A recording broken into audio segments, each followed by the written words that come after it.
Hi, I'm Dr. Shawana Davis, a psychotherapist, here to provide a review of By Now. And if you've not watched this documentary, it's currently on Netflix. If you've not watched this documentary, stop what you're doing and before you make your next purchase, take a look at it.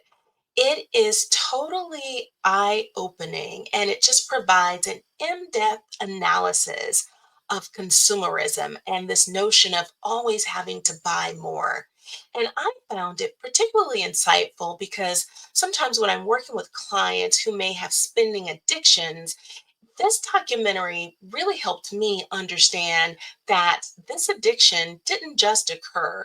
There are some external forces that create this need to spend more, and it's baked into the overall product development, distribution, and marketing concepts of organizations. So, this documentary was just completely eye opening.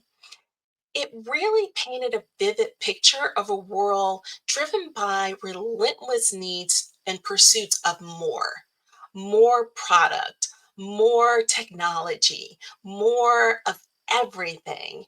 And this excess is coming at a cost. And that's really the premise of the documentary.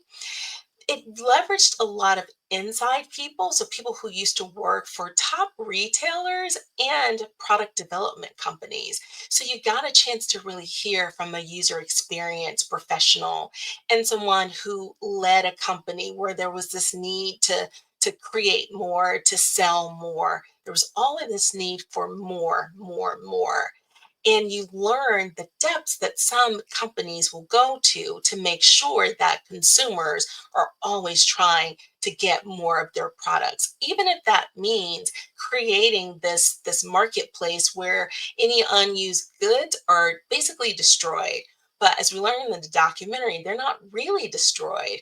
What they are is sent off to various locations where people try their best to destroy them, but they're still having an impact on people both from a biological perspective as well as a mindset, right? Because of this need for more things.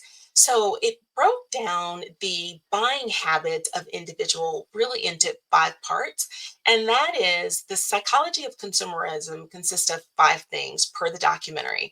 It's sell more, and that's this overarching need to sell more and more products to consumers even when the consumers may not necessarily need the products. There is waste more, so the more things are actually built and sold, there's more waste because there's a need to replace some of the old products that may be out.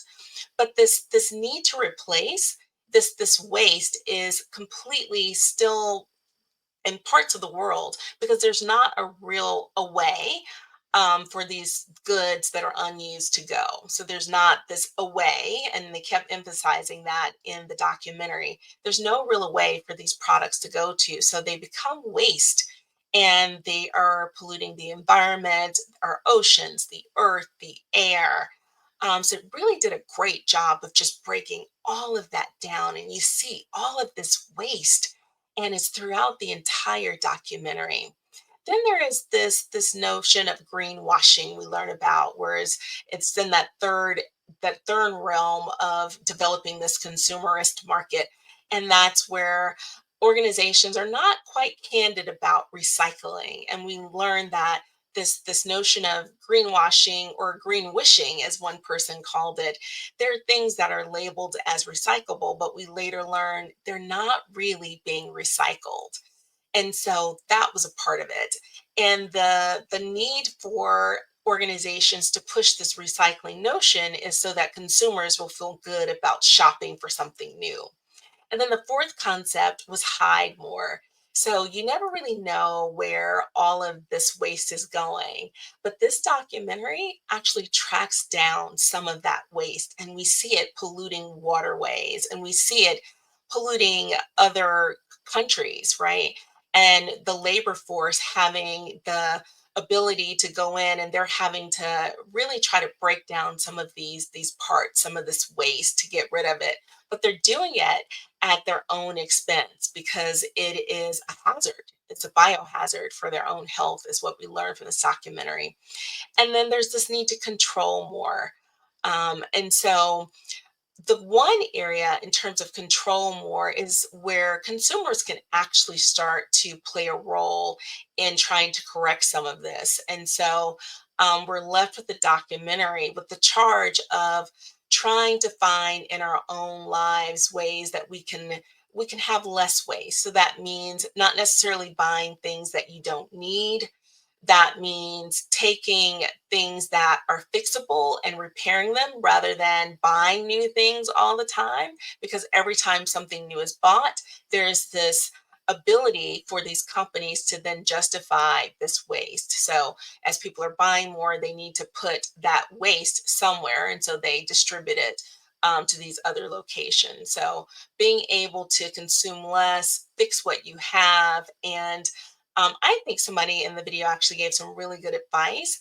And that is if you feel tempted to buy something that you don't necessarily need in the moment, or you're unsure about whether or not there's a need, one of the people in the video said just leave it in your shopping cart, especially your online shopping cart. Just leave it in there for a little while and see if that need still arises. And that will let you know whether or not you are reacting to an impulse or if there's really a need that you are responding to.